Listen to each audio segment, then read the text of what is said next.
Well, now, over now to the United States, where reactions have continued to trail the face-off between Ohio Senator J.D. Vance and Minnesota Governor Tim Walz on Tuesday evening.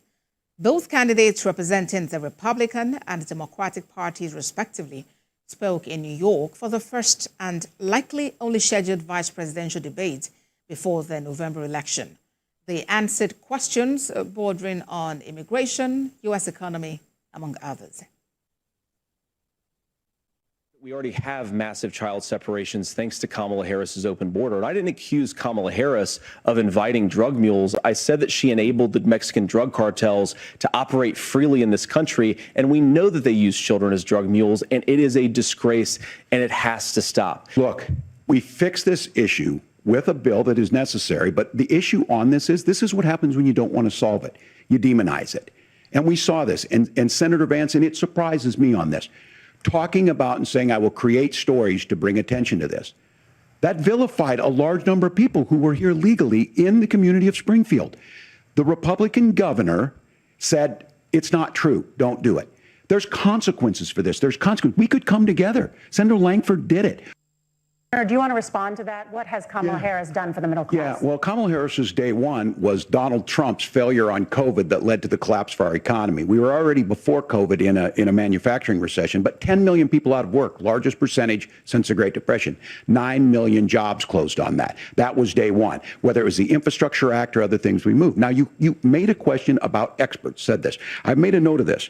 Economists can't be trusted. Science can't be trusted. National security folks can't be trusted. Look, if you're going to be president, you don't have all the answers. Donald Trump believes he does. My pro tip of the day is this. If you need heart surgery, listen to the people at the Mayo Clinic in Rochester, Minnesota, not Donald Trump. You have a minute. Governor, you say trust the experts. But those same experts for 40 years said that if we shipped our manufacturing base off to China, we'd get cheaper goods. They lied about that. They said if we shipped our industrial base off to other countries, to Mexico and elsewhere, it would make the middle class stronger. They were wrong about that. Aboya Kyoko is a global affairs analyst. He joins me now to discuss the vice presidential debate ahead of the November 5th U.S. presidential election.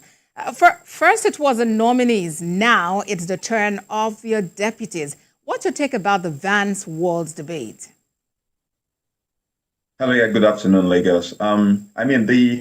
It's looked very good. A little bit much more civil than the presidential debates. The two gentlemen gave good accounts of themselves and were able to articulate their points to the generality of Americans. So yeah, it was generally a good debate.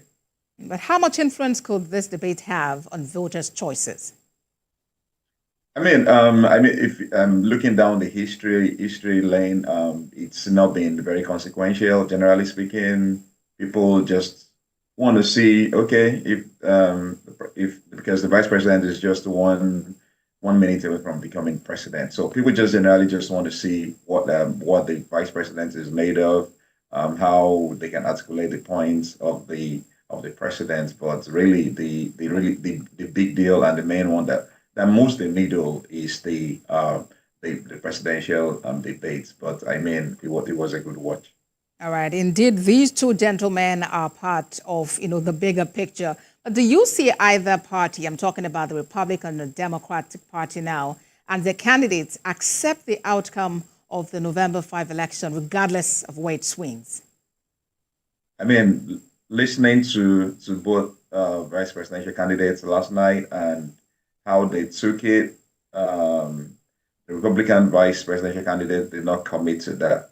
But the Democratic vice presidential candidate committed to it. So it is what it is. It's what we can refer to right now from both gentlemen.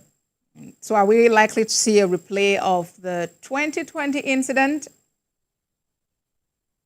Hopefully not. Over the years, the U.S. presidential elections always comes close. It's the numbers are always close, but we are hopeful something should set it apart and we don't have to go through down that lane, because it's not good for the U.S., it's not good for democracy, and it's not good for the world generally. So it's we better avoid that kind of commotion.